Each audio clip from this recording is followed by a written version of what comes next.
This is the new Filmosophy, your boy Trey Hill, and I'm here with my man Nick Pelicanos.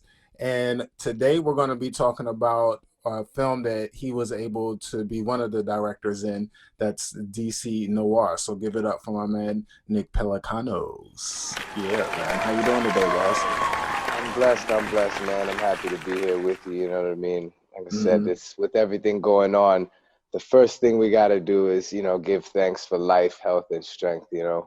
So Bless. that's the biggest thing, man. But yeah, I can't complain. Everything is good. We started getting back into the swing of work. I'm on a Star show right now, a new series called Run the World. That'll probably be out at some point next year. And yeah, we just got into principal photography this week up here in New York. And it's been good. It's tough, with the COVID dynamic of it all. Safety in that regard is a whole new aspect of it. So, as I'm ADing, I'm one of the ADs on that, and it just brings another element to it all. But again, we adapt and we move right through it and we keep it trucking and we get it done. So it's just another part of it, man. So I can't complain. I'm happy to be back, like I said, in the mix, and Right. happy family's healthy, happy everybody's good for the most part. Yeah, man. Bless, man. That's a good thing, man. And so this project, is this out in Maryland or are you back up in New York? Yeah, no, this one's in New York. This Okay, one's in New cool. York. Mostly, it's a show set in Harlem, and we shoot on location. Pretty much everything is all Harlem. So That's what's up, it's man. yeah, it's fun. It's always nice when you get to do those shows that are set. I'm one of those guys, man. I'm not the tech savvy guy. Everybody always thinks guys like us, because we work in film, they're like, "Hey, can you fix my TV?" I'm like, "I have no idea." Nah, man. There's a You department know? that handles it. Yeah, straight Nah, up. you good, boss. It's My all gravy. apologies. I'm back here. I'm back in the mix. Cool. But nah, man. So yeah, so you said you're working in Harlem, man. So you're all the way in, man. You've been ADM for a while, man. So can you let me know basically the way me and Nick met? We worked on, I believe it was House of Cards. It might have been something before that, but in my head specifically, I remember us having to do those scenes out in Baltimore in the middle of the hood, and they kept having got us having us got along the what is it, the cats that like wanted to go to the liquor store and stuff while we was trying to film, and they kept Hmm. looking at us to like guide everybody and through the middle of the Walk streets of people Baltimore. through. Right. We end up being those guys. I'm not going to say it's for any specific reason, but, I'll Right. let you use the imagination.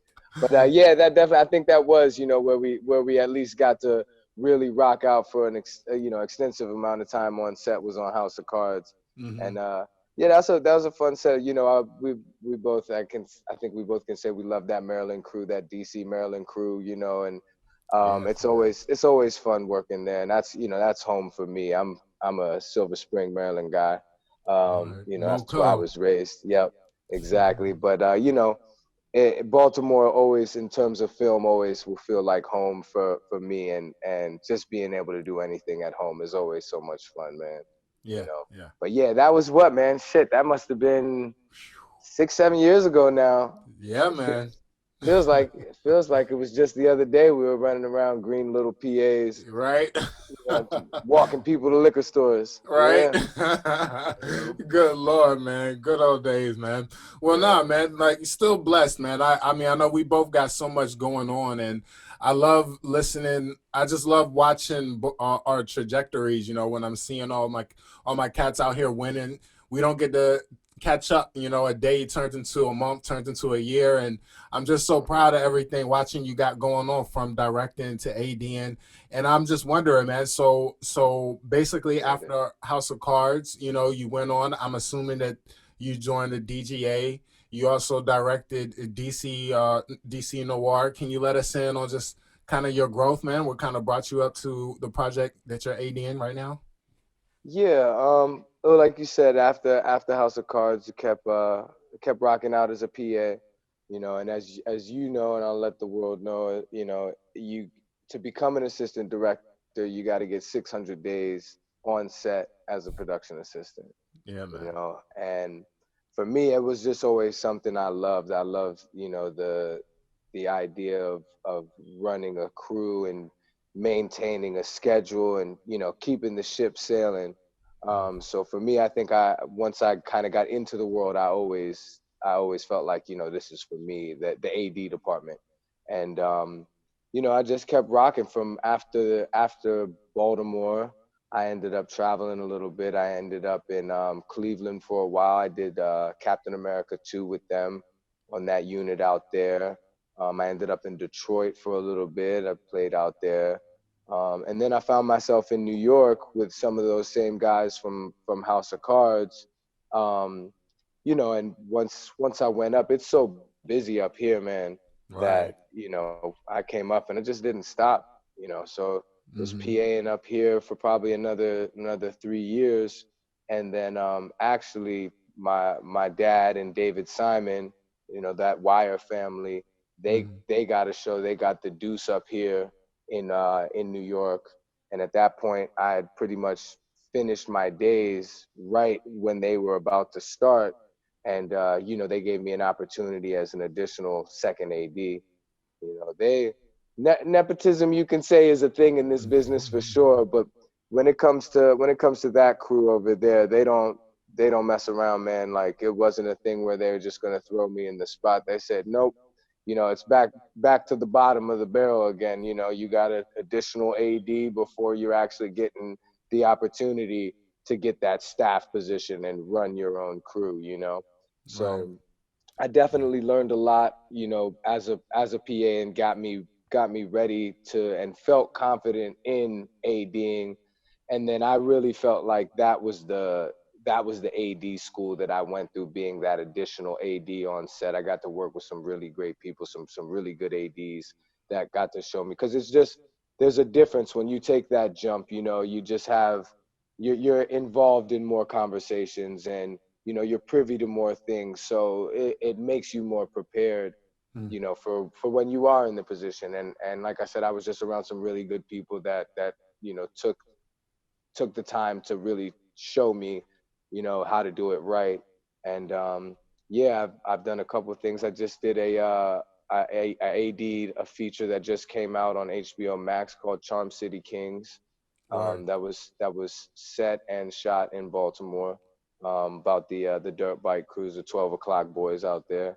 And Yeah. I mean, that's a whole lot. That was a whole lot of fun. Like I said, just working at home, you know, Yeah. but then on something like that, you know, we're familiar with, and Hmm. you know, Hmm.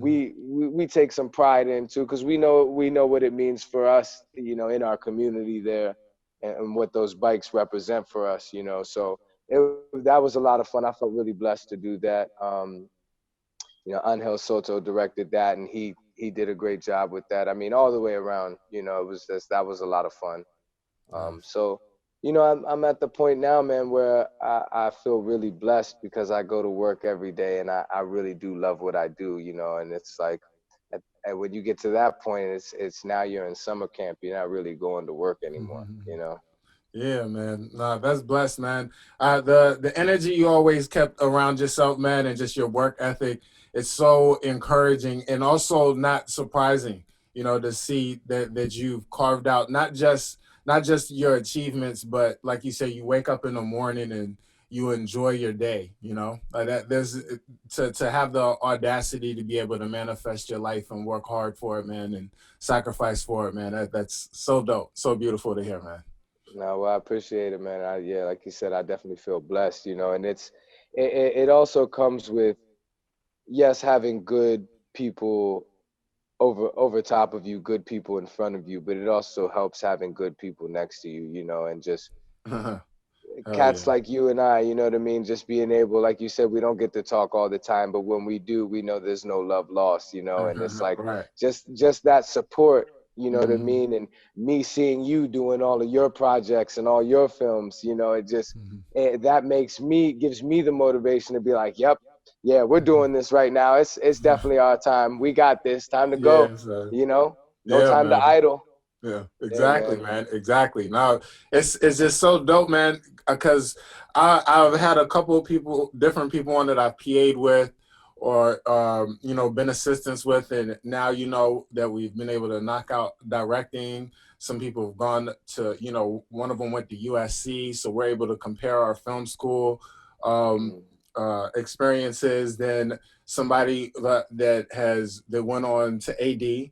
You know, one of my director's assistant friends that ended up becoming a producer on the Florida project. And again, man, it's just oh, dope. uh, you know, there's no trajectory. That it's not like, you know, we go to secondary school and then we go to this school and then we get this job at this entry Right. level, and then, you know, we got to really go out there and make the moves to carve it Hmm. out. You know, so Right. it's a very esoteric, a very, you know, you gotta really be able to motivate yourself to make it happen, man. So it's, again, it's For so sure. beautiful to see, man. So beautiful to Definitely. see.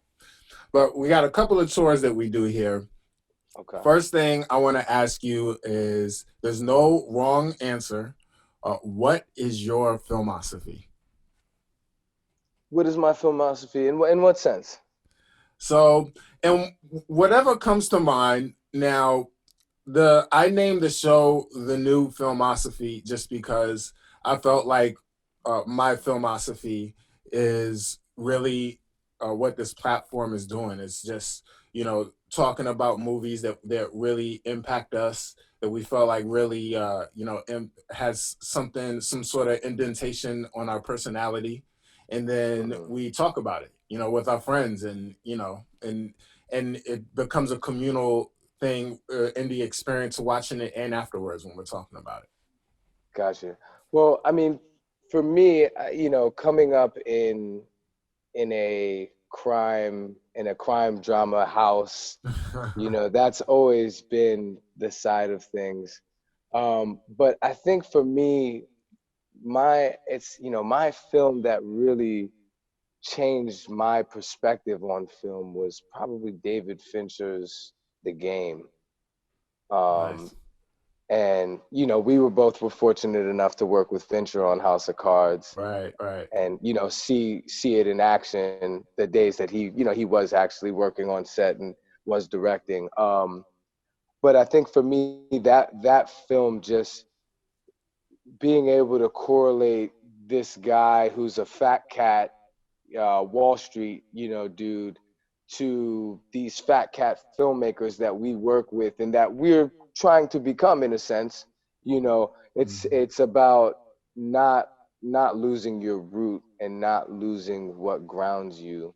Mm. And I think for me, that really changed my whole perspective on how I wanted to make films, because I said, I love doing a great period piece. I love doing something that has, heavy social content, and talks about issues that are dear to us, especially, you Right, know. But there's also this dynamic of the psyche and the mind, and the psychology of people, that really made me say, I want to do things deeper when I tell stories, mm. and get to a further point and make people's perspectives really open up, if not change, at least open up. So Word. I would say, so to answer your question, The Game, by David Fincher, has kind of been that film for me. Mm-hmm. That's dope, man. I love that. Yeah, man. I think that is, you know, it's like art therapy. I think that's the best thing that we can do as storytellers.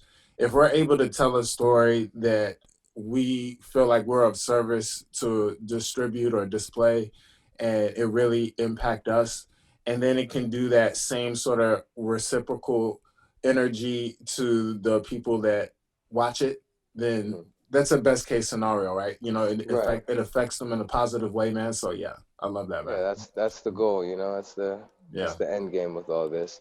I yeah, get that, man. I get some people, it's a business, Hmm. and I understand that people are in it to make a product and, you know, do business. But I mean, I think for guys like us and people like us, it's a little bit different, for us. It's more so about the art and the impact, as you said, that, we can make, not just our brains, but other people. Exactly, man. Beautiful. So, what's a VHS that you either still own, or maybe just the last one that maybe you can think of that you played? Oh man, well, I I think we'd be considered film hoarders at my house. Film. Nice. I mean, film and music as well, but Mhm. there's still a good amount of VHSs still in the basement that every Mhm. once in a while, Dad and I, or my brother Peter, who works in film now, also he's in the art department. Nice. We'll make the talk of, yo, we got to figure out how we get a VHS player working real quick so we can watch some of these old things. That's awesome. Um, but let's see. I mean, there's so many things. We got a lot of indie stuff. Like there's a film whatever that we still have. Um, I Whatever. think we've got some Fairly Brother comedies definitely stashed Nice. away. Nice. The Me Myself and Irene's and Oh my gosh, I love that one. the Shallow Hows of the world, all those movies that those dudes were doing, man, and still do. Um, yeah, I gotta take a look. I gotta That's take a dope. look and see I what's like really that. on there. No, But that's yeah, plenty, man. That's awesome. No, yeah, me, myself, and Irene might be. I don't know. There's a lot of good Jim Carreys. That's not really fair to say, but me, myself, and hmm Irene is definitely up there, man. I love that one. yeah. I think that one will probably go down in the film archives as one of the better comedies that we've made here in America. Yeah, man. That one was epic, man. So, what's the last movie you saw at a theater?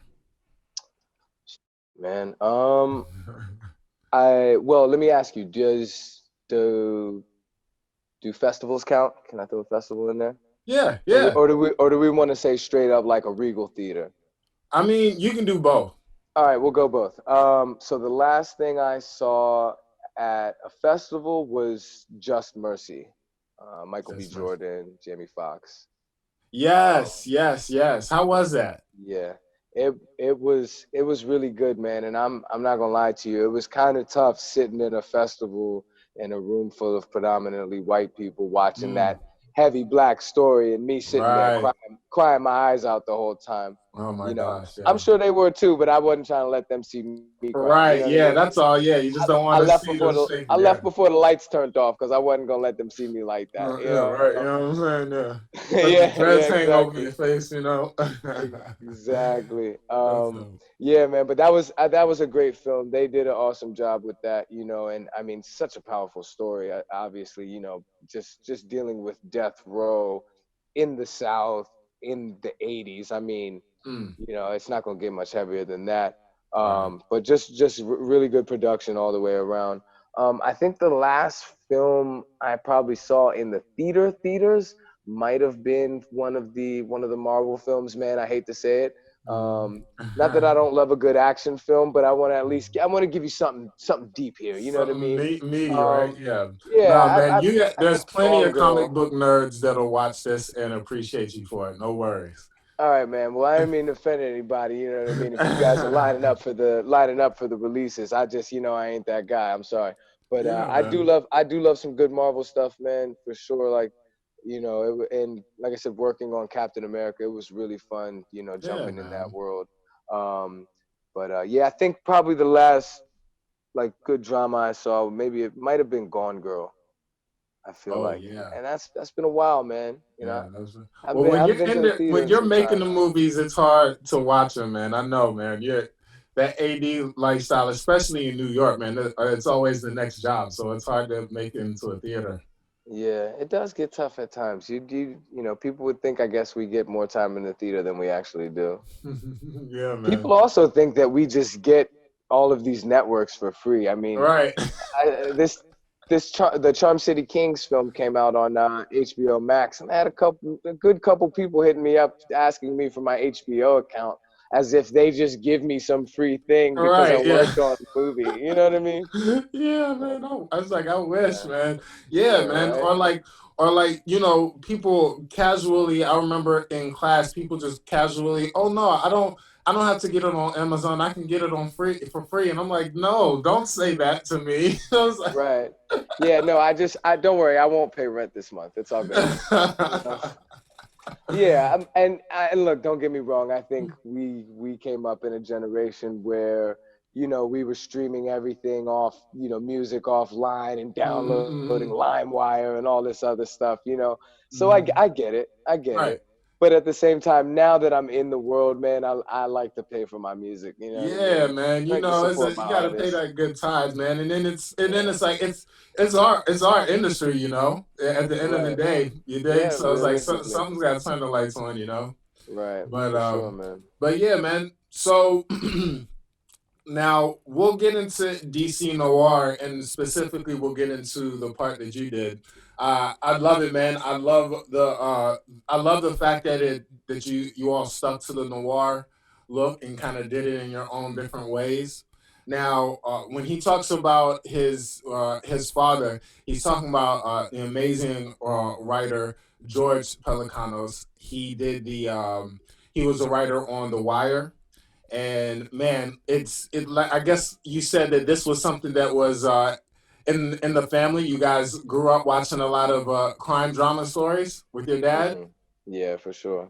That's so Definitely. cool, A man. lot of noir films. I mean, definitely a lot of westerns too. We're a big spaghetti western family. Don't be Nice. surprised. Don't be surprised if you see me in Montana at some point with a cowboy hat shooting some kind of western. That's Um, dope. That's but yeah, dope. definitely heavy on the drama, the noir. I think I'm Hmm. kind of the new school noir cat. Hmm. Do you like Blade Runner 2049? Yeah, man. Yeah. Yeah, Hmm. no, it was solid, and like he'll get upset with me because I'll say my favorite noir films are like V for Vendetta or Yeah. He's like, what? Chinatown, which was it was in the '70s. It still had Yeah. that noir-esque feel, but he wants Yeah. me to say Yeah. something organic from the '40s and '50s. I'm like, Right. Right. that's Right. that's your world, man. But I still appreciate them all, and I love a good noir film, man. Hmm. Um, so yeah, it's fun. It's fun having that relationship with dad. Something Hmm. we can talk about. We have a good personal relationship anyway, so we talk a lot just on the regular, but also just being able to talk shop and talk film is always fun. That's cool, man. So you guys, I guess he wrote DC Noir first. It's a some stories that he wrote in the past. Do you remember back when he was writing that? Yeah, it was a series of short stories that he wrote in a novel, DC Noir. And then there was another he did another one as well called Martini Shot. And for us in the film world, the Martini Shot Yeah, is the last shot of the night. yeah. So, it was kind of an homage to the our film friends in the film world. And Mhm. there is actually a story about, I believe, I didn't get all the way through this one, I ain't gonna lie. Um, but I mean, that guy's a beast too. Let me just say that. Like, he's cranked out while making television, has written over 20 novels, you know. Like, Wow. he just doesn't stop. Mm. Um, but yeah, in Martini Shot, there's some stuff in that involves like a film crew and a crime that happens on a film set, and somebody goes missing, and it's a cool little thing, man. Um, but that one I did read. I didn't read Martini Shot in its totality, though. That's what I'm saying. Mm. But yeah, so he wrote these short stories, and Stephen Kinagopoulos, who I'm sure you remember, Janice Kinagopoulos, who did Hair on a little bit on House of Cards and just in Baltimore, The Wire and everything else. Her son Yeah. Stephen has been, and her daughter Alexa, have been working and directing a lot. And Stevens, he's great. And they did the fourth installment, Confidential Informant. They actually did that one first. They shot that about a year before we did the other three films. And Kyle Crosby, who produced it, actually, said to Dad, "Hey, man, you've got these other stories that are in this novel. Why don't we take a couple more of them, make a full length film?" And it kind Mm. of manifested from that. Um, and a year later, we were shooting three more, and now we got a feature film, and we're happy that it's on iTunes and Amazon, and you know, YouTube has got it on, you know, on rental, so it's good to see that. And you know, we're just really happy to have been able to make something authentic in DC. You know, big up to you also. I see your Nats gear back there. Yeah, man, gotta represent Always always. repping, always repping, Yeah, no matter where we're at. you But do. you know, it was really great to shoot something in DC that was really about DC. You know, it was something that was off Capitol Hill, because so, you know, so often Right. you hear DC, you think politics, which is natural, you know, but there's a Hmm. whole world going on in the city outside of the politics, you know. Right. So it was Exactly. it was a lot of fun, man, and we used all local crews, you know, mostly local cast. Yeah, We man. had, I think we had like 40 or 60 interns in the span of the, you know, 3 week, 3.5 week production, Wow. from Howard University that came on. And, you know, some of them are still working on set now, and, you know, they're still doing their thing. I keep in contact with a couple of them who I know are jamming. And, you know, it's a beautiful thing, because like we said, you know, it's just, these are the benefits of this, you know. We get to work with our friends and not wear a tie every day when we go to work, you know. And Hmm. it's just awesome, you know, to be able to do that, one with our friends and our family, people we've, you know, worked with forever, and again to do it at home, you know. Right. Yeah, man, that was dope. I saw all the Facebook images of all of our different friends and stuff posting about it, man. I was like, man, that's like a family reunion out there, man. It Yeah, was so man. dope. Well, Yeah, I had Jane Burker on. I saw she was scripty yeah, for yeah. DC Noir, right? Love me some Jane. Yeah, Love me Jane's the some best, Jane. man. We talked about Jamesy Boy. Have you seen?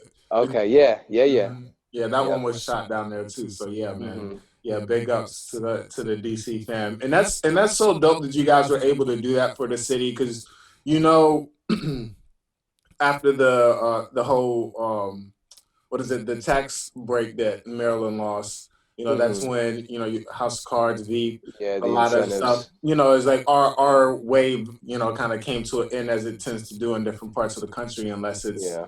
New York or LA or maybe Yep. now Atlanta, right? Yeah. So when you were able to help out, you know, all the folks that go to Howard and stuff like that, because I went to Art Institute of Washington, you know, Hmm. and I felt like, man, as I was leaving, I was worried, like, you know, I got a little glimpse of film there, man, but it was just to have the audacity to go out there and to create. You know, I don't know how I would have felt without the support of everybody that I found surrounding, you know, the whole House of Cards, Veep.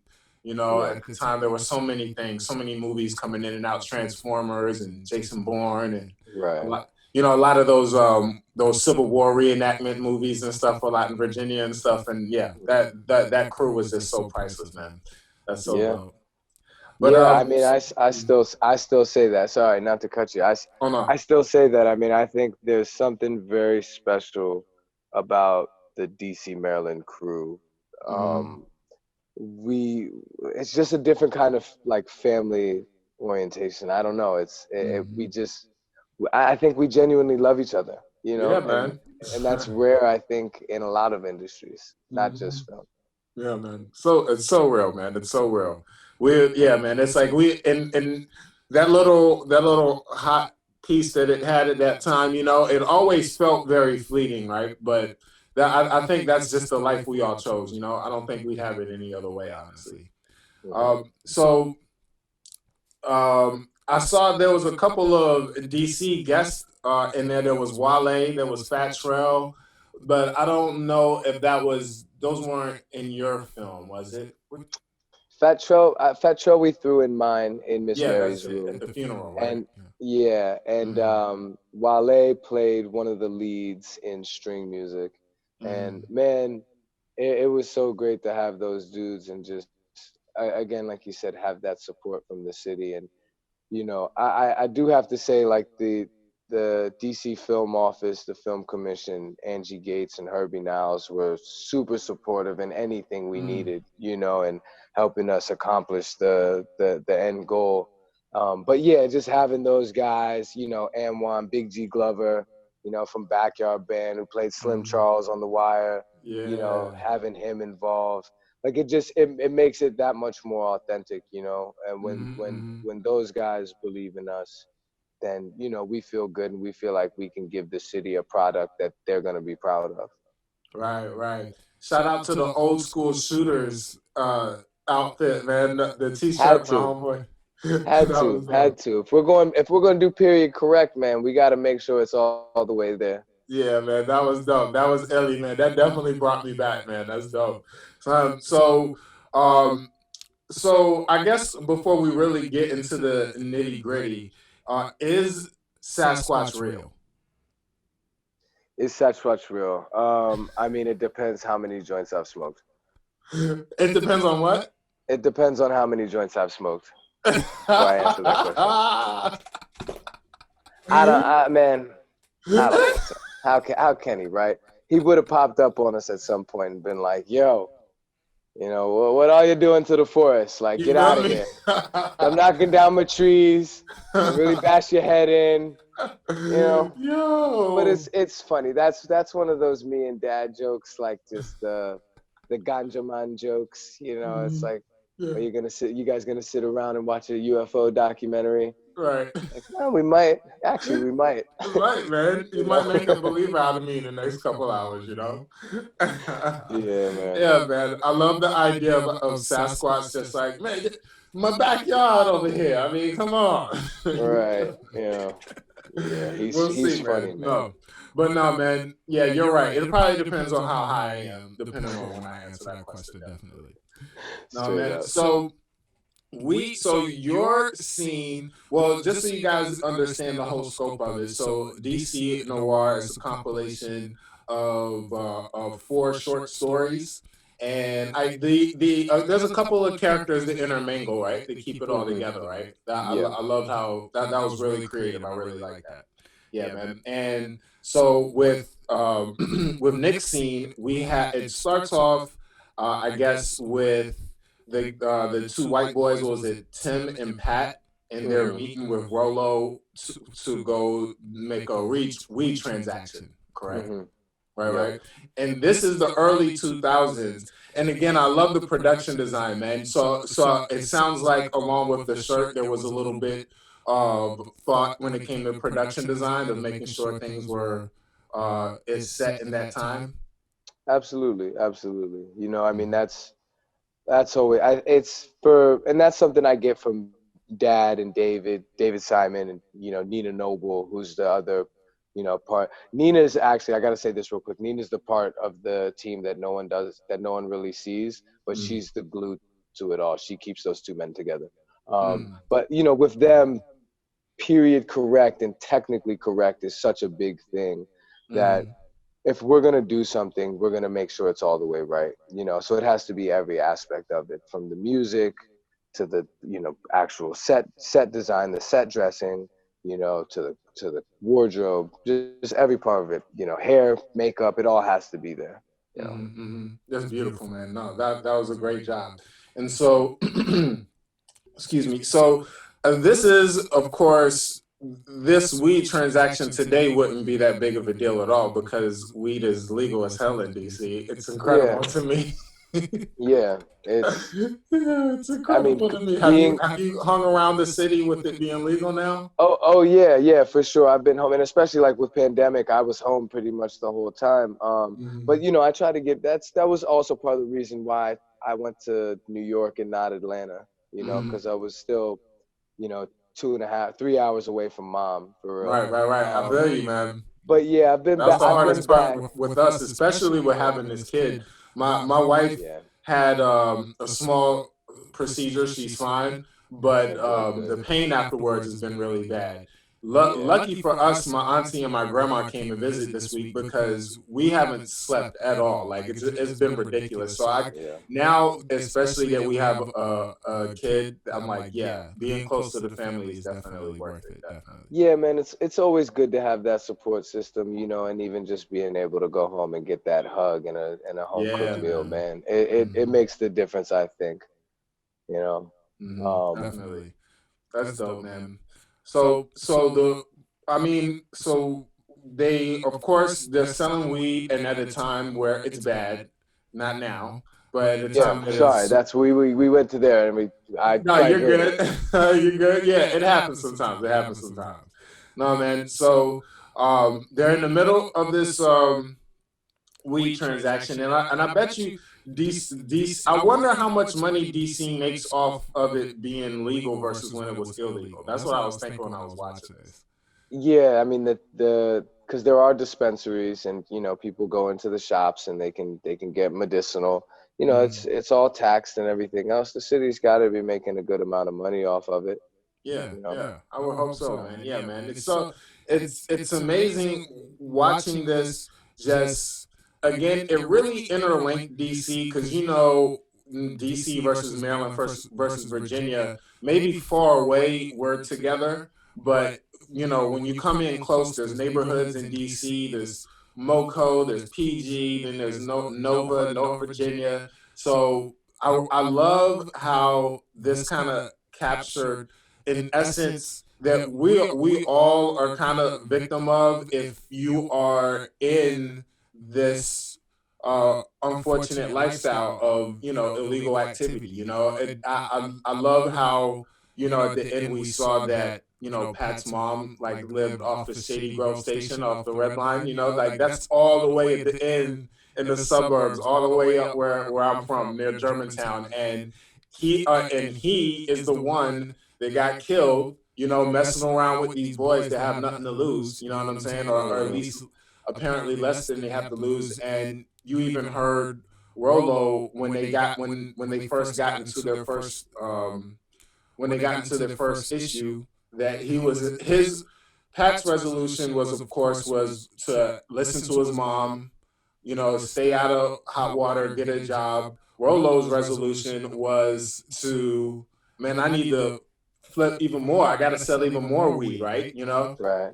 And so it's just like, man, it's just DC is so all of that, right? And so that's one Yeah. thing that I really loved about it. That it's these kids that don't have any business being in a lifestyle, but due to socioeconomic decisions that all of us kind of fall victim to, and none of us are really able to always dodge 100% clean. You Hmm. end up getting intermingled into a situation that gets really really unfortunate, and it starts, I guess, after they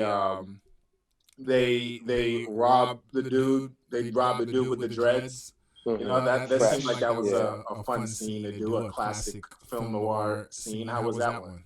It was. That was a lot of fun. We just like most productions, were pressed for time, and I was up against the gun there a little bit. Mm-hmm. But we got it done. The actor who played Fresh, or who plays Day, excuse me, David, the guy who gets robbed, is a good friend of mine, Jonathan Mm-hmm. Brown, who actually he's been acting up here in New York as well. Mm-hmm. Um, so that was a lot of fun, just doing that with my close friend who's been working, Oh in wow. his own world, but still that we could bring it together and do this thing together. Um, that was a lot of fun. And then it's that dynamic, I mean, it's these, just that kind of tells the story there. It's like, like you said, these kids who don't necessarily have any business being in this world, but you know we see we see Pat's situation is a little bit different from Tim's. Pat has a little bit more support at home. Mom is there, where Tim doesn't really have that same thing, Right. and that's kind of what led him to, being around these guys. In my mind, going into the backstory, Right. that's the kind of guy that would have went to Deal and then went to Wilson, and Mhm. was just around brothers, and that's who he is, Yeah. and Yeah. Pat's his boy, and that's they get down, and that's what happened. But yeah, the actual robbery scene was a lot of fun, man, and then just doing stunts it's always fun, you get the Hmm. effects blood in there and all that. It's a time. That's dope. That's beautiful, man. And just to backtrack for a second, how did it come about when you came on board to direct? That did your dad ask you? Did you ask him? Was it just a situation where the planets aligned? How did that happen? Yeah, I mean, I think he definitely asked me if I felt like this, if I was ready to do something like this, and if I wanted to do this film, Miss Mary's Room, within the project. And I did. I felt comfortable, man. I spent a lot of time working, like I said, with great assistant directors and great directors and producers to be, I felt ready, and it was awesome that, he had the confidence in me to even ask, Right. and to just go forward and really knock it out, man. And I think when we got on set, it was like, oh yeah, it became kind of a more normal thing than a surprise that we were getting it done, because this is what we do every day, Hmm. Right. essentially. It's just in a somewhat different capacity, but I still, as an assistant director on his TV shows, I go over and look at him. I say, "Was that right? Did we get it?" I look at the director, ask them, is that good for them, and then we move on. But being in the captain's seat, and looking over at him and being, asking from a different perspective was definitely a lot of fun, man. That's so cool, man. That's awesome. So, are you planning on doing some more directing, or are you just focusing on ADN right now, or what are you gearing up for next? Yeah, I mean, like I said, I'm on this show now. I'll be in New York at least until mid December. I'll take a break probably for the hiatus. But I have another film that I wrote with Dad. Um, it's another DC based film, and I'll produce it with Amwan Big G, and it's a cool. It's definitely relevant to the times right now, and it's another tough one. Yeah, man. It's a Pelicanos film, so you almost know what to expect there. It's gonna be gritty. It's gonna be rough. There's gonna be some bodies dropping. Nice. I like it. I I'll like give it. you that. I'll give you that. I plan on shooting that hopefully sometime in the early spring. I'd like to shoot it when it gets a little bit warmer, just with the COVID of it all. We don't want people out there while it's nasty and cold and Exactly. snowy, everything else, man. We'll wait it out. Yeah, man. That sounds exciting, man. That's cool. And did you get to select this particular short film, or was this No, dad threw it on my lap, man, and said, "This is you, run with it." And nice? I mean, I think obviously I'm biased, but anything that someone of that caliber gives you, you're gonna be appreciative of. You know what I mean? Like, Yeah, man. just to have the opportunity to direct a Pelicanos script was, for me, even is still baffling, because Right. I definitely respect his his level of the level he's reached in his craft. And I'm definitely proud. I'm not one of those kids, that the sons of, who tries to hide who they are. I definitely, I feel like I've made my own lane for sure. um but I'm proud to be his son, and I'm proud of the work that he does. Yeah, man. Yeah, exactly. It's you don't know who anybody else what anybody else would do, but I know, just not even without even talking about your dad, your crew, what you've done in your life, everything that you've accumulated, all in itself is a win, man. That anybody would be proud of, man. So I definitely salute that, man. And it just goes to show that it doesn't. You can be given in your father could be Spielberg, but if you're not bringing the heat, then nobody's gonna plop, $1 million opportunities in your lap. That's not how it works. Yeah, that's the reality of it. I mean, we see some people where we feel like they shouldn't maybe be where they are, and Mhm. they were given certain things, and given certain opportunities. Um, but yeah, somebody can only get you in the door. You know what I mean? They can't keep you there, can't keep Right. you in the room. So I definitely feel like I've paid my dues and put the work in. And that's not to say that there's not more to learn. There's always more to learn. Mhm. Every day you should be learning something new on set, regardless of how high you've on the ladder you've climbed. Yes, Um, Lord. but yeah, that's also my pops is a first generation Greek, and so he's got that kind of back home immigrant mentality, to where it's like, yeah, I'll bring you on, but you got to bust your ass and make sure Yeah. that you're doing the work to stay there yourself, because after this you're on your own. you Right. know Right. holds you, he holds you accountable to, you know, the blessing that you're given, right? Yeah. So Absolutely, that's absolutely. beautiful, man. That's dope. Nah, man. So it started getting really real. Dude with dreads that they ended up robbing. It's crazy how, you know, he ended up calling the police on him ASAP, right? You know. Right.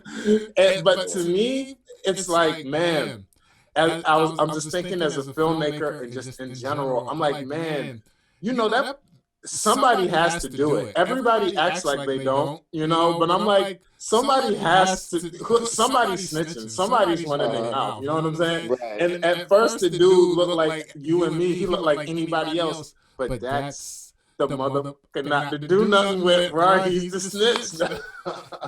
You know, that's how it goes, man. That's how it goes a lot of times. You know, you think these people that you thought, and even as they're running down the stairwell, you know, Rolo's saying, "Day's a bitch." He's not gonna say shit, Right, like implying that he's scared. He's not gonna say anything because he knows what's gonna happen if he does. right. But even still, it happens, man. People make those decisions and they go that route. You know. Right. But he wasn't even Rolo wasn't even wrong for saying that he for sensing the coward in him. He just didn't know the depths to his cowardice, you His know? cowardness, right? Yeah, Yeah, you know. exactly, He thought exactly. it was just whatever, but nah, he's down for the cause. And I get torn, especially in my older days, because I'm like, man, if my son ever got into anything, I would want him to call me ASAP, you know, or you know, call whoever. If you need to call the police or whatever, I think about, man, I would want him to get help. But then of course there's just a blurry line. You know, I got PTSD for better or worse, you know, like it's not all the police fault. I know I was a knucklehead in my younger years. It's not all their fault, but a lot of stuff went down, and I get that feeling like when the blue lights was behind them, y'all, like I get the butterflies in my stomach every time to this day. Where even Yeah, when I'm doing nothing, I'm good. It's clean as hell these days, and I still get the feeling, you know. But I'm yeah. like, man, where's that thin line between that old school don't be a snitch and, you know, the police?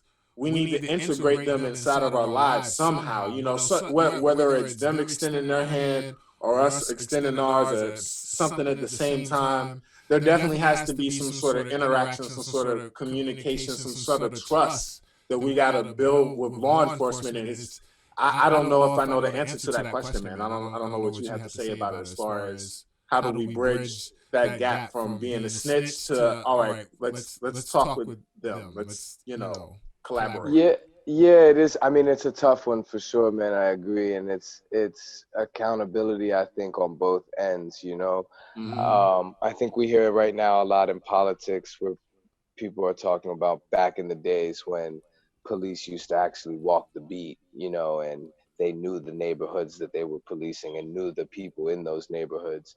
You know, and that's definitely something that we've lost in this country. I feel like. Mm-hmm. Um, but it's tough, man. It's a tough thing, like you said. It's a tough thing to say because at the same time, I think the accountability on their end, there needs to be accountability on our end as well. We Right. as brothers, especially, man, we can't be killing each other and just condoning that shit and saying, well, let it. I'm just going to keep going about my business while Right. this has all happened. Knowing Right. that happened over some dumbass reason. You know, Right. I can't say that I'm have any authority to decide who lives and who dies. So I can't Mm-hmm. I can't judge I can't judge how somebody would take that, and handle it in their own way, and still feel the moral, I guess, the feel okay with themselves. You know what I mean? You get what I'm trying to say? Like, Yeah, man. it's a thing where we need to look at the bigger, when we slay our own brothers and sisters, aside from the police doing it, because we see that happen, and that's a reality that we don't even have to start going down that road because we know it's there. But I Right. think for us, the accountability, if we're holding our youth and ourselves more accountable, you know, it'll be easier for us to have the interactions with the police and be able to say, look, we're doing things on our end to make sure these things are happening and we're Right. taking care of us. You guys now have to do certain things to make sure that we have that trust in you and know that if something seriously goes wrong and we call you, that it's going to be handled, you know, and Right. that you guys aren't going to take 45 minutes to get here You because of dig? the zip code that I live in. You dig? Yeah, man. This that it's definitely so much that has to go on in the system and a few different systems that interact with each other, right? So many things that's got to happen. You know, I like one of the jobs, you know, whether you're like a district attorney or you know, public what is it you know, the offense attorneys that you Public see, defenders. was that, yeah, public defenders, yeah. Like you get I really judge that whole situation being inside of it, and it's really hard to, or it's really easy to, for an enemy to manifest when you're in that situation, man. When you got to pay these fees, and when when you're working on everybody else's time, but you don't have your Right. license, but they want you to pay, but you need to go to work, but you don't have, you know, and it's all, it's just this whole entrapment within the system that Hmm. that happens to so many young people that, for me, it really created a boogeyman for me, just in general with the system.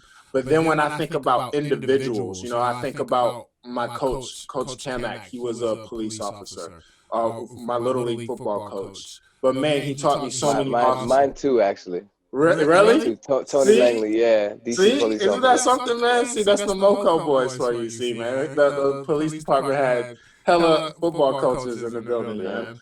But yeah, you know, Mr. Anderson, you know, he was like a second father to me, man. He was like an uncle to me. He was a police officer, and these are men that I dealt with when they didn't have their badge on. You know, Right. I don't even think of them. I might have saw one of them twice, once or twice in their uniform. So I, on as I get older, I do kind of long for that. And when you talk about the communal sort of policing, but even here, that's what I really love about DC Noir, because what was it, Officer Dad, you know? Yeah. String music. Yeah. Yeah, he really feels like a neighborhood cop. He's been there a long time.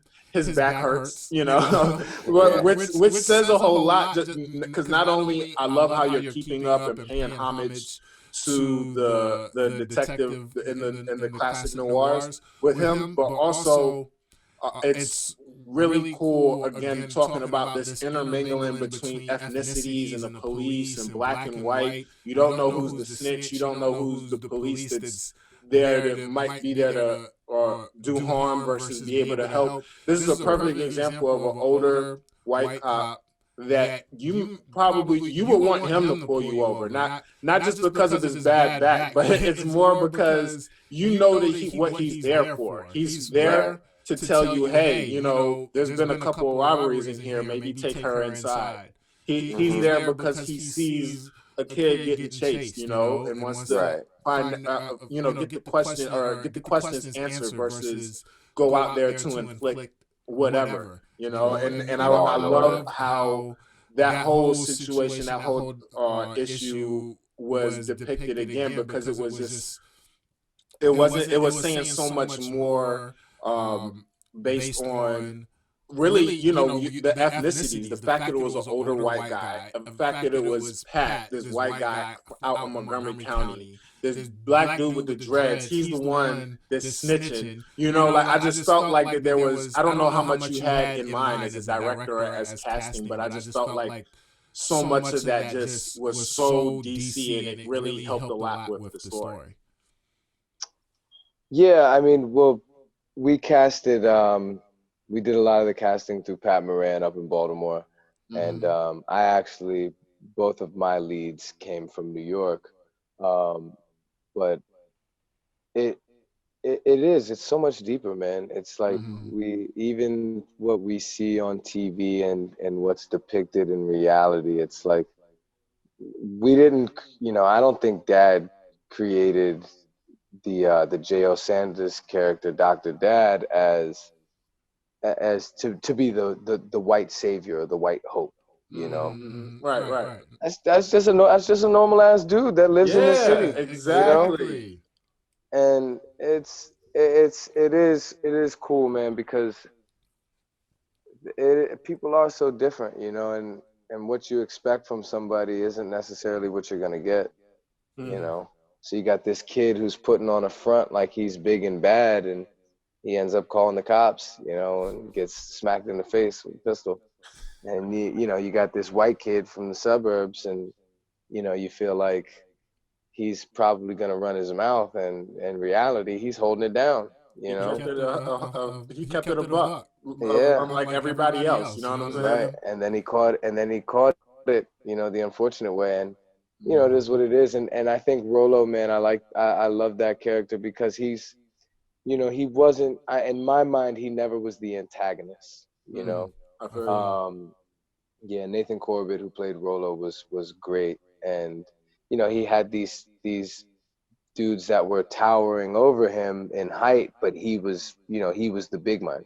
You Right, Right, know, he was right. the one that was like calling the shots, and Mm, it's just even that aspect of it was cool because there's guys that we know that aren't big at all that will still knock you out, and beyond that, they're more dangerous when they have to be than some of the bigger dudes that you'll see on the regular too. So right. right. yeah, it was fun, man, and casting was a lot of fun for sure. I'm definitely thankful I got the cast I did, man. They made it easy for me. That's That's beautiful, beautiful, man. man. No, it was really it was a A really really good good cast. It cast. was It was very very well well casted. casted. When When I I was was thinking thinking about about with with Rolo, Rolo, another another thing that thing that was was really really cool cool in in comparison comparison to to Pat. Pat. We We see see after after they they get get into into trouble trouble that that again, again, Pat, Pat, his his mom. mom. It It wasn't wasn't even a even a situation situation necessarily necessarily of of that that his his family family was was from from that that much much more of more a of a higher higher class class than than Rolo, Rolo, or or that they that they were were even even in in proximity, proximity, that they that they were were too too far far away away from from each each other. other. They were probably Probably just a just a few few metro metro stops stops away away from from each each other, other. but But she she loves loves him him so so much much that that she's she's willing willing to to get a get a second second mortgage mortgage to to pay pay for the for the lawyer lawyer to to get get him him out of out of prison. prison. And And that that is is what I what I really really noticed noticed when I when I was was young, young, you know, in my in my younger younger 20s, 20s, where I where was I was just just like, like, man, man, it's it's so so many many things, things, but but a a lot lot more more than than poverty. poverty. It's It's just just about about having having somebody somebody that that gives a gives a damn damn behind you, behind you, man, man, especially especially when when that that system's on system's your on your tail. tail. Just Just having having somebody somebody that that can can vouch vouch for for you, you, somebody somebody that's that's there there to to deal deal with with all the all the BS, BS, that's that. And and Rolo Rolo clearly clearly didn't didn't have that, have that, right? right? Right. No, for sure. For sure. And like you said, that's why when they after they get through the situation right away, he's like, man, I gotta sell some more weed. I pay for these goddamn lawyers, Right. Right. because he doesn't have anybody there to put up the mortgage on the house. He doesn't have anybody, that bail money's coming out of his stash money, you know. Exactly. Exactly. It's just it's way deeper than rap when it comes to us, and in the legal system. And I've been fortunate in what knuckleheaded business I've been involved in to have, that support behind me, Yeah, man. not only to help me with the situation from a monetary standpoint, because like we said, all the lawyer fees and court fees and everything else that comes into that world, but just having that support to be able to tell me like, look, it's all good, like you made a mistake, but you're all right, it's not the end of the world, you know. um it's crucial, Yeah, it's man. Man, I definitely I really really feel feel like like especially especially in in black black culture, culture, maybe maybe in in like like low low economic economic situations in situations in general, general, but but there's there's this this sort sort of of feeling feeling or or saying saying of, of, man, man, I I can't can't wait wait till till you you turn turn 18 18 and and I'm I'm just just gonna gonna wash wash my my hands of hands you, of you, right? right? Like Like I don't I have don't have right. nothing nothing else to else to deal deal with with you. you. And And I I think think it's the it's the most most unfortunate unfortunate thing. thing. Like Like I'm I'm killing killing that that where it where it stands. stands. I I see a see a lot lot of of of other relationships, and I've been able to compare and contrast, and it's just, man, you know, especially being a young man, a young man of color, good Lord, do you need some guidance? Good Lord, do you need a couple of buffers? Because we can't mess up. Messing up for us hits different than the next person. Yeah. Pat messing up is, his mom paying, putting up a mortgage and him having, to get a straight laced job. Rolo messing up is, five minimum, right? So Mandatory 5, right? that joke is Right. real. It gets real, man. So yeah, so let's see. Tim come. Oh yeah, when Tim comes to Pat's window and wonders why he doesn't call anymore. And I love how you set it up, but it felt so icky to me, man, because even I was thinking, if I was Tim, I'm like, man, I would be thinking this motherfucker is snitching too, bro. Like, I'd be scared too, man, because but what you don't realize is that innocence is not just, you know to me, it's not just an actionable thing. It's a state of being. It's so when you are when Pat is honestly doing the right thing and honestly doing everything to stay away from the situation, he operates on a different wavelength than he did before, and that Mhm. in itself qualifies you to be snitching, right? Because you're not even moving the same anymore, right? You moving differently. Like, that just makes you suspect off rip. Right, right. And especially, for someone who's never been in that situation or had to deal with it, doesn't might not even be thinking about that. I don't know if he ever even until Tim came to his window even had the inclination that they thought he was snitching, you Right, know? And it's like that's why he was kind of thrown off and was sitting there like I got you. I wouldn't do that to you. You know what I right. mean?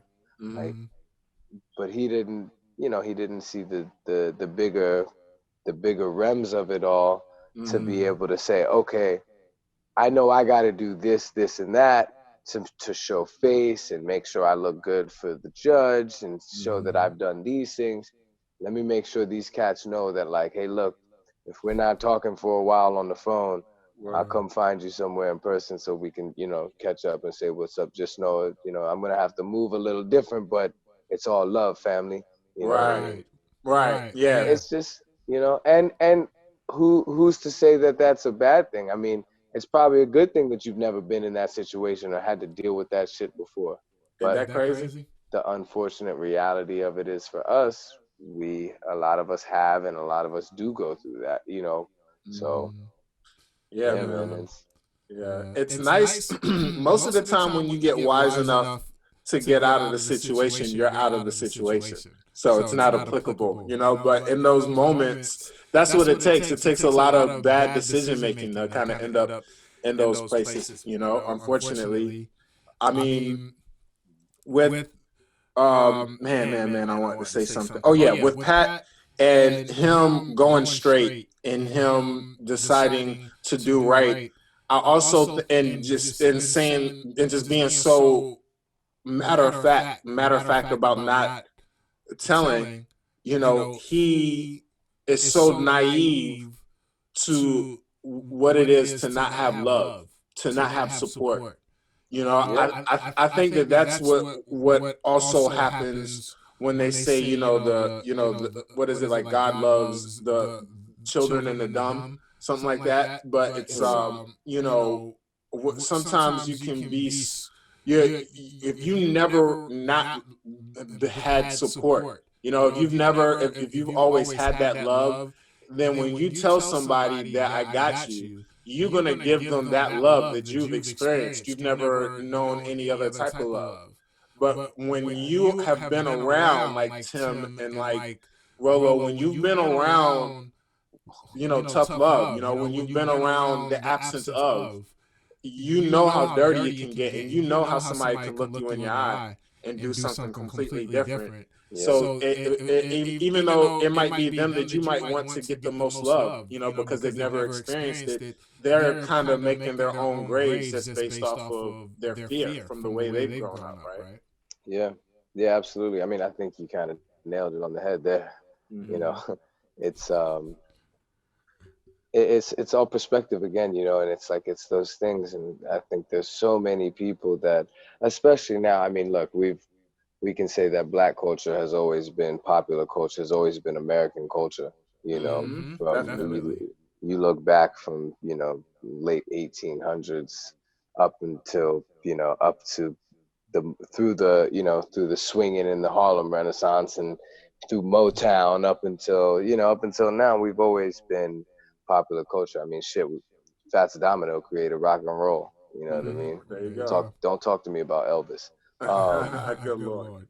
you know, so we have this perspective that I think sometimes, and it's not. I don't think it's just a black and white thing, but just someone who isn't in that world just isn't even thinking about that. They're Right. not thinking about what these people haven't gotten. Right. What this person has been, like you said, that what has been absent in this person's life, and how that affects their psyche, you Right. know, and their decision making process. You know, Exactly, man.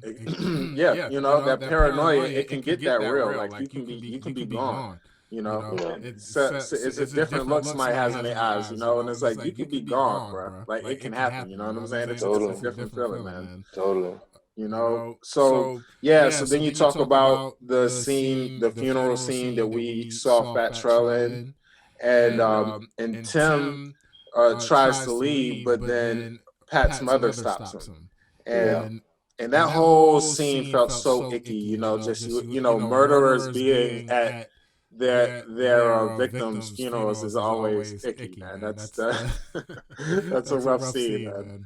Well shot, yeah. well done, definitely. No, I appreciate that. When I read that, I was just like, "Oh, you're a dirty guy." Mm-hmm. Dad, just the writing there. Yeah, it's tough, man. It's like, and then it just shows her character too.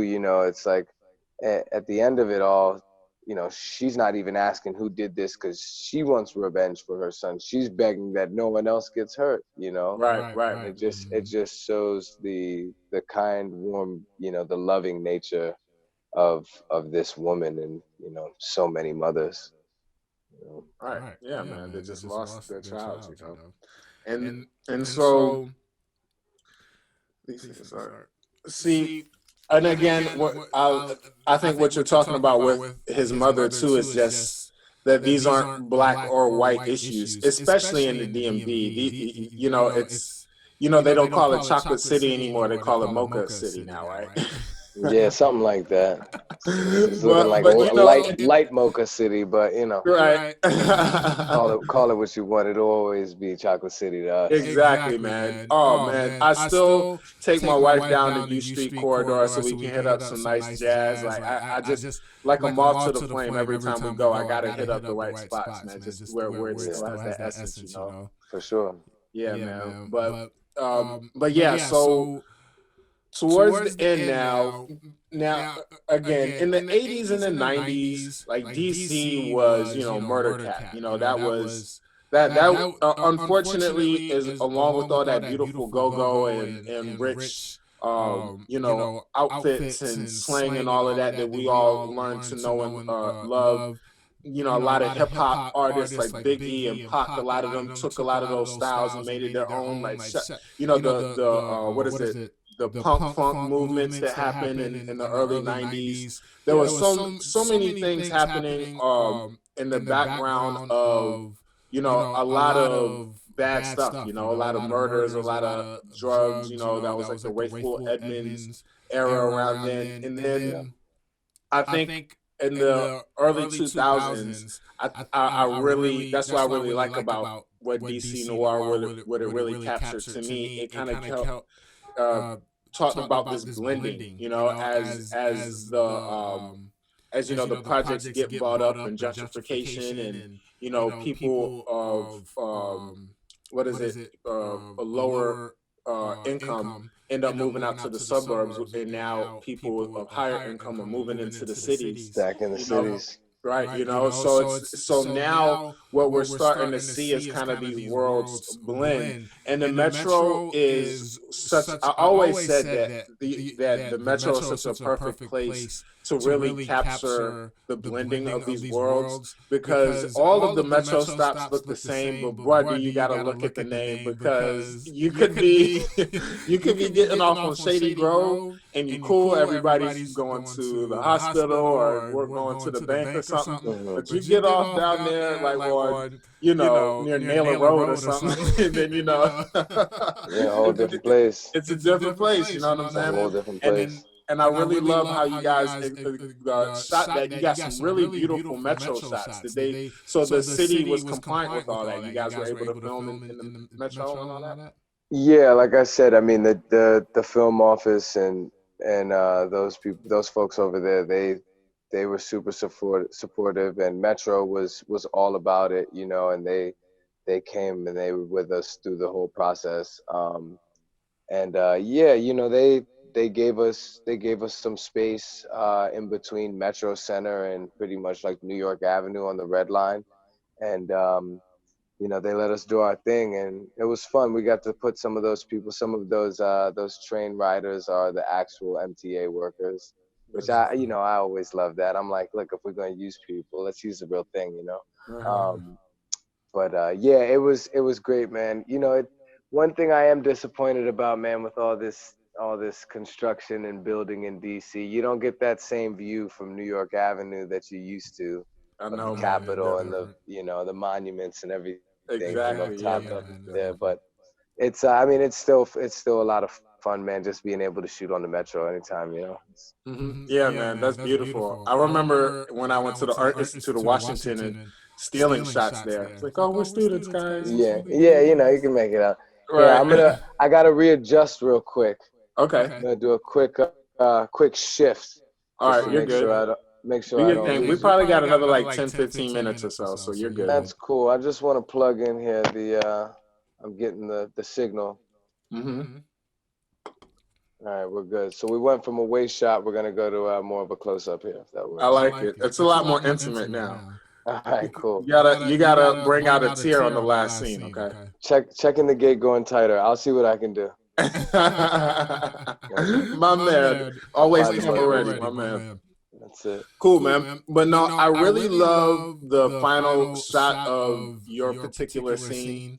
Um, it's all this, because really all this is about is just the worst that can happen in these difficult situations, and just the pain that happens all afterwards. And there's nothing ickier. There's no worse feeling than Tim is having. Again, really putting the flame in the middle of the fire. It's Tim at at Pat's mother's house. She's in the back room crying, and he's listening to it because of this thing that now that it didn't even look like they needed to do it, right? Like I guess like the people didn't even show up to court To to testify, yeah, witness or whatever. So it's like yeah. it's just an unfortunate situation again, where if this was any other story, there's plenty of stories I'm sure that are brighter or bubblier. But this is DC noir, so go watch something else. Right. All right. So, but I love how your particular situation was sewn up with just showing again that pain that happens at the end, and I could imagine with the texture of that scene, of that last shot. Was it a gloomy day? Were the actors ready to knock it out the park, or did it take a bunch of shots, or how was that? Yeah, I mean it didn't take long, and yes, they were ready. They that like I said, that cast was just so great. Judith Hogue, who played Miss Mary, I mean, she was awesome, and I was just so thankful to get her the days that I did. And I think it's funny because with with our sets, like we said, it's a really family based thing. So Right. Right. there's a lot of fun. There's a lot of joking going on. There's some pranks happening every once in a while. So we get into these, more serious scenes, and it's like we turn it on, Right. and kind of gauge the actors, and if they're staying in that emotional place, in between, then we're gonna respect it and stay there too. But if Right. they, if we yell cut and they start, going into another voice or something like that, we just roll, man. But yeah, it was definitely a heartfelt scene, and it was supposed to imitate or sit symmetrically with the in the beginning of the film when he walks up the steps and he looks over and he sees Miss Mm. Mary in there praying. That's You That's so so know, cool. cool. I I see it. see it. That's That's so so cool, um, cool, man. and it just shows the severity and I guess the finality of his decision, that it didn't just affect his friend, but it affected this woman who's been somewhat of a mother to him ever since they were, little kids. right, Right, man. man.